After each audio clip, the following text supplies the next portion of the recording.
तो देवताओं ने पहली भाषा क्या बोली? हम परीक्षित जी को अमृत पिलाने के लिए आए हैं। तो सुखदेव जी बड़े आश्चर्य में पड़ गए कि देवता लोग इतने परोपकारी कब से हो गए भाई। एक बार गरुड़ जी को आवश्यकता पड़ गई अमृत की। ये कथा बहुत प्रसिद्ध है, महाभारत की है। गरुड़ की मां विनता और कद्रू में शर्त लग गई कि सूर्य भगवान के रथ के जो घोड़े हैं उनकी पूंछ काली है कि सफेद। अब सर्पों की मां कद्रू वास्तव में पूंछ थी सफेद। कद्रू ने कहा काली, विनता ने बोली सफेद। अच्छा बोले सवेरे फैसला हो जाएगा, होने दो सूर्य उदय, पक्की रही। शर्त क्या है? शर्त ये लगाई जो हारेगी वो दासी और जो जीतेगी वो उसकी मालकिन बन के रहेगी। दोनों ही कश्यप जी की पत्नियां, दोनों में लग गई शर्त। अब रात में जब चर्चा हुई, कद्रू ने बच्चों से कहा। बच्चों ने बोला अरे मां, पूंछ तो वास्तव में सफेद है। अब मां घबराई। मां ने कहा मैंने तो कह दिया काली है, अब क्या होगा? कद्रू ने सर्पों से कहा कि एक काम करो, तुम पूंछ से लिपट जाना, तो दूर से दिखाएंगे तो काली नजर आएगी।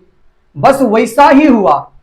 सर्पों को पूंछ से लिपटा दिया और दूर से दिखा दिया कि देख काली है कि सफेद। विनता बोली हाँ, दिख तो काली ही रही है, वैसे सफेद ही मैंने देखी हमेशा। इस प्रकार से धोखे से उसे हमेशा के लिए अपनी दासी बना लिया। और जब गरुड़ और अरुण का जन्म हुआ माता विनता के द्वारा, अरुण हो गए सूर्य भगवान के सारथी। इसलिए प्रातः काल में अरुण उदय होता है। वो महाराज अरुण जो गरुड़ के बड़े भाई हैं, पर गरुड़ भगवान विष्णु के वाहन।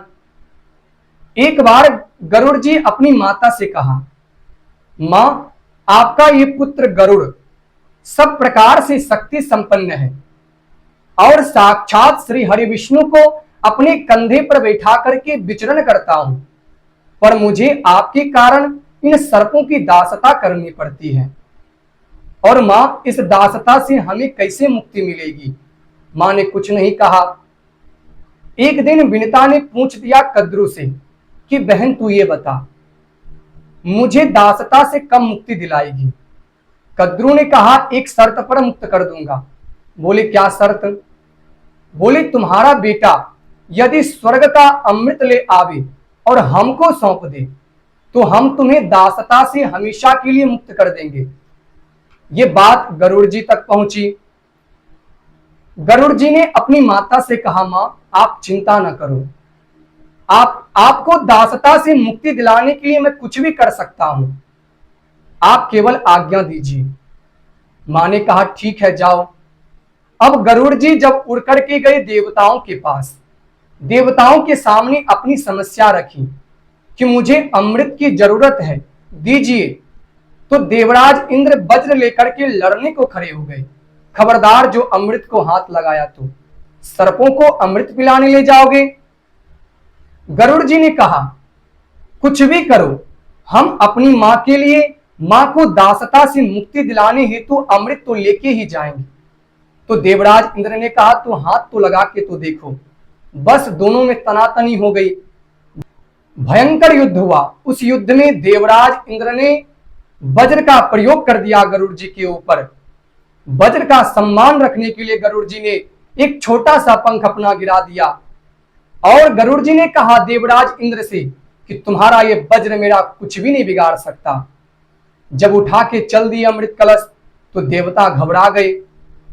तब दोनों में समझौता हुआ और उस समझौता के अनुसार गरुड़ जी ने ला करके अमृत सर्पों को सौंप दिया।